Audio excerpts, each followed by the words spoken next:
राजनीतिक दल कभी एक हुआ करता था, परिवार कभी एक हुआ करता था, लेकिन अब वह बटा हुआ है। जहां गोविंद बाग में हम खड़े हैं, ये शरद पवार का घर है और यहां से सहयोग सोसाइटी यानी कि अजीत पवार जहां रहते हैं उसकी दूरी तकरीबन 7 किलोमीटर होगी।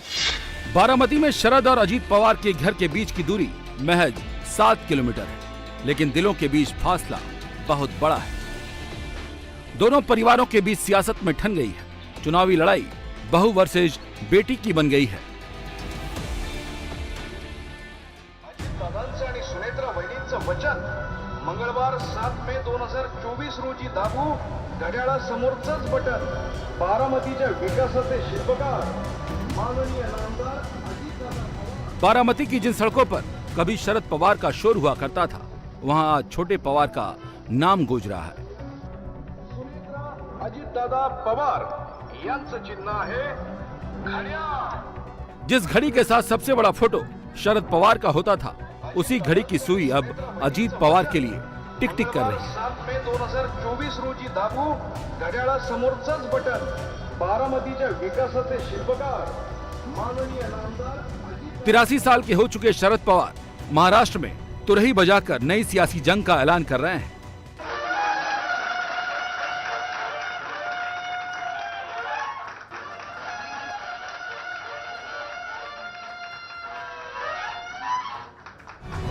उनकी कोशिश सीट बचाने के साथ साथ सियासी विरासत बचाने की है। Thank you so much. I feel good. Vote for me. Send me back to Parliament. Maharashtra की बारामती सीट पर पिछले 28 साल से 7 लोकसभा चुनाव हुए और हर बार पवार परिवार को ही जीत मिली। 4 बार शरद पवार और 3 बार सुप्रिया सुले ने चुनावी बाजी अपने नाम की है।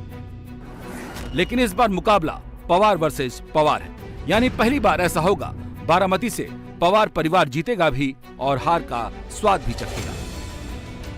पवार फैमिली के सियासी गढ़ में इस बार लड़ाई ननद सुप्रिया सुले और भाभी सुनेत्रा पवार के बीच है। यहाँ लड़ाई राजनीतिक विरासत की है। बारामती के वोटर तय करेंगे कि सियासत में कौन सा पवार आगे बढ़ेगा और किस पवार का सियासी कद घटेगा।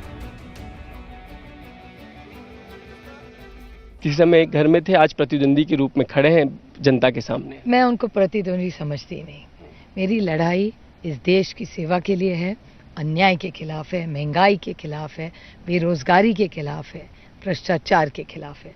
तो मेरा आइडियोलॉजिकल और मेरा एजेंडा पूरा क्लियर है मेरे लिए। इस चुनाव से पहले तक सुप्रिया सुले के लिए अजीत पवार कैंपेनिंग किया करते थे, लेकिन इस बार अजीत अलग कश्ती पर सवार है, इसलिए कैंपेन का पूरा जिम्मा सुप्रिया ने अपने कंधों पर उठा लिया है।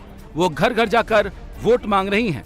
बहू और बेटी की इस लड़ाई में सुप्रिया जनता के बीच जाकर बहू की मर्यादा और बेटी के अधिकार दोनों बता रही हैं। सुप्रिया जी, आपसे जानना चाहेंगे, तीसरी बार 3 बार आप जीत चुके हैं, चौथी बार आप जनता की अदालत में जा रही हैं, किस तरह का रिस्पांस आपको जमीन से मिल रहा है? आपको वो तो आप ही खुद देख रहे हैं रिस्पांस क्या है। आपने कहा, लगातार कह रहे कि मैं किसी पर निजी हमला नहीं करूंगा, लेकिन किया ही नहीं। आप पे किया जा रहा है, परिवार पे किया जा रहा है। देखो, मुझ पे कौन हल्ला कर रहा है उसके बारे में मैं नहीं कह सकती। मैं 18 साल से एक्टिव पॉलिटिक्स में हूँ। मेरे हर भाषण आप पार्लियामेंट के भी देखिए, मैंने कभी किसी का नाम नहीं लिया और कभी लूंगी भी नहीं। मेरी राजनीति पर्सनल है ही नहीं, मेरी डेवलपमेंटल राजनीति है और मेरा आइडियोलॉजिकल बैटल है। फैमिली का आपने जिक्र किया, परिवार को लेके लगातार पर्सनल अटैक्स किए जा रहे हैं पवार साहब को लेके, आपको लेके। एक जो बड़ा बयान बीजेपी के एक नेता ने दिया है, या विपक्ष की तरफ से कहा जा रहा है कि शादी के बाद जो है मायके में जो है दखल अंदाजी नहीं करनी चाहिए, उस पर आपका क्या जवाब है? मेरा मैका और ससुराल एक ही है, मैं क्या करूं? आप बताइए। और आप बताइए, बहुत सारे ऐसे घर है। आपको वेंकटेश हैचरीज पता है कंपनी? वहाँ अनुराधा पूरा बिजनेस देखती थी। बहुत सारे, अभी मैं गिना सकती हूँ आपको, इतने। इस देश का सबसे बड़ा जो बिजनेसमैन है ना, उनकी बेटी सब देखती है। तो अगर बेटी देखे तो इसमें गलती क्या है? चुनावी दंगल में पवार परिवार की बहू भी पूरी तरह एक्टिव है। सुनेत्रा पवार का ये पहला चुनाव जरूर है, लेकिन वो अपने पॉलिटिकल करियर के शुरुआत में ही मजे हुए खिलाड़ी की तरह पेश आ रही हैं। सेंटिमेंट्स को चुनावी हथियार बनाने की कोशिश कर रही हैं।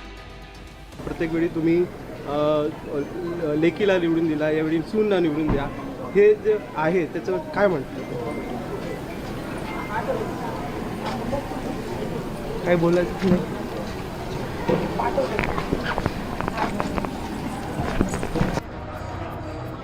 मंदिर मंदिर जाकर पूजा कर रही हैं। उनकी कोशिश है बीजेपी के पूरे वोट बैंक को अपनी ओर शिफ्ट करने की।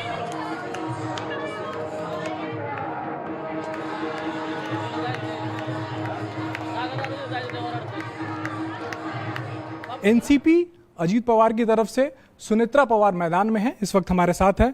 सुनेत्रा जी, जो इस तरीके की बातें की जा रही हैं कि ये ननद भाभी या फिर अजीत पवार शरद पवार के बीच का मुकाबला है या फिर राहुल गांधी और नरेंद्र मोदी के बीच का मुकाबला है, आप क्या मानती हैं?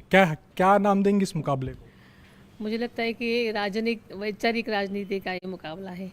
दादा ने जो वैचारिक भूमिका ली है उसी का ये मुकाबला है। आप चुनावी राजनीति में आप आई, ये सबको अचंभित करने वाला था, क्योंकि इसके पहले आप सामाजिक कार्यों में देखी गई, राजनीति के मंच पर जरूर देखी गई, लेकिन आपने कई बार कहा कि आप चुनाव नहीं लड़ने वाली। ऐसी क्या मजबूरी आन पड़ी या ऐसा क्यों फैसला लेना पड़ा कि आपको चुनाव लड़ना पड़ा?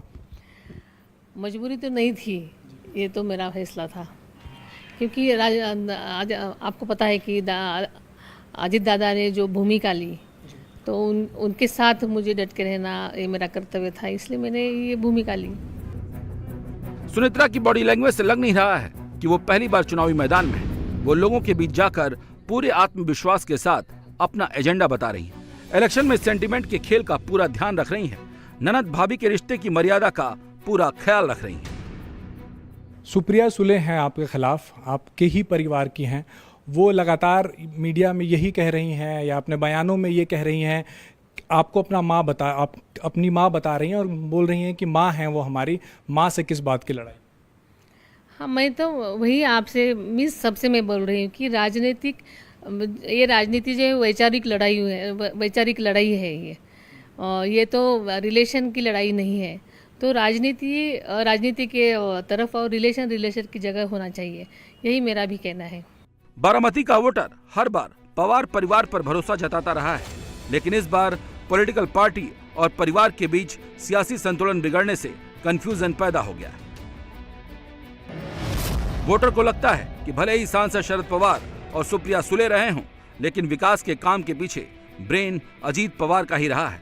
इसीलिए कुछ लोगों का झुकाव छोटे पवार की ओर है। लेकिन इलाके का एक बड़ा वर्ग पवार फैमिली के साथ इमोशनली भी जुड़ा हुआ है। वो सियासत के फेर में न पड़कर पवार की लेगेसी के साथ जाना चाहता है। इसीलिए सियासत असली पवार, बाहरी पवार और भ्रष्टाचार पर आ टिकी है।